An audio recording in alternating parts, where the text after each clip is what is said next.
G'day, Geoff Lewis here from Seriously Series. Today what I wanted to show you is a few tips and tricks how you can make your esky stay cooler for a little bit longer.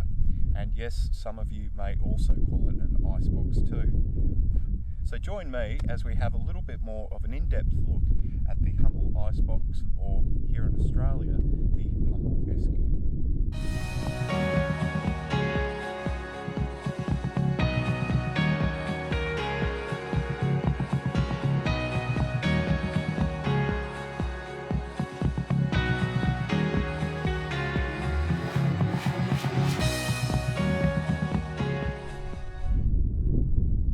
Rightio, for many of us out there, using an esky is really all that we can afford to use. Looking at putting a significant investment into actually getting a fridge can actually, obviously hurt the old bank balance quite a bit.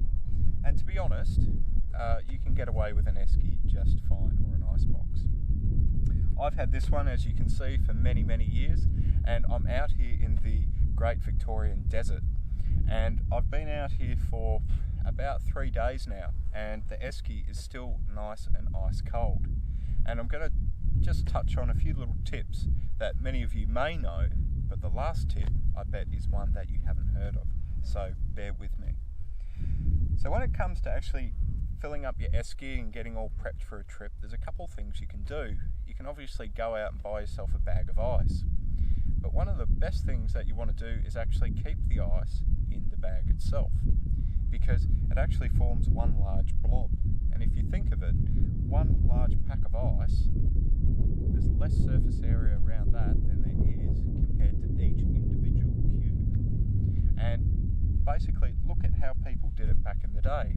Refrigeration hasn't been around that long when you think about it. And what people used to do is they would buy a slab of ice and they would put it in their icebox. And it would usually be metal lined, and then you'd put your butter and your cheese and whatever else in your icebox.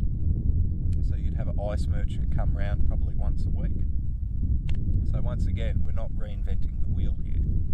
Now, what you can also do, which is really fun, is actually make up your own ice blocks. And I've done that before too. Now, this is quite a small esky by many people's standards out there. So what you can actually do is try and find a plastic container or a container of some kind that matches the actual surface area or the size of the bottom of the esky.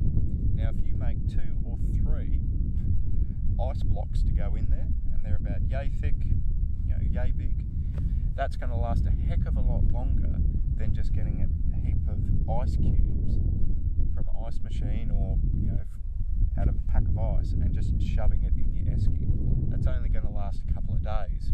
I've actually used the big ice blocks and I've got 3 to 4 days out of it, so I think that's pretty good. But this is the top tip that's coming now, is the one that I was telling you that's well worth waiting for. Something that you can actually use is a very interesting form of a frozen compound, and this is actually carbon dioxide, known as dry ice. And obviously many of you will be familiar about this product because it's used in the medical profession, but also in engineering circles too. And this is something I actually use in my esky. Before going out on this trip, I purchased 2 kilos of dry ice, which cost $23 Australian.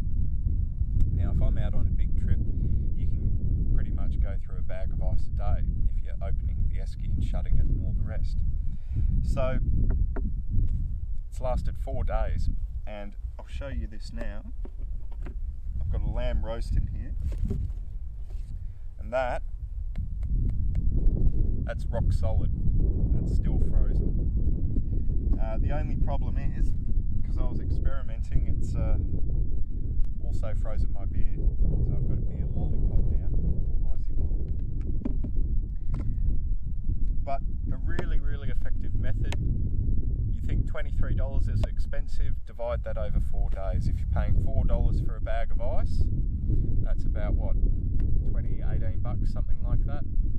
Works out. And the great thing about dry ice too is nothing gets wet, because it's actually a gas that then has been created into a solid state. It then actually evaporates obviously back into a gas.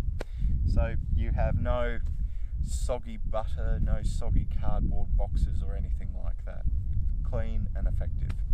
So anyway, I hope this is a top tip that you might consider using in the future, and it's certainly one that I'll keep using too. But via Patreon, and if Patreon isn't your cup of tea, that's fine. You can support us via our website at seriouslyseries.com.au by clicking on the link in the content section down below. And if you're new to the channel and you're trying to find out who we are and what we do here, then click on that subscribe button, click on that notification button too, and you won't miss out on one single video. Anyway, thanks for watching, and I hope to see you in our next video.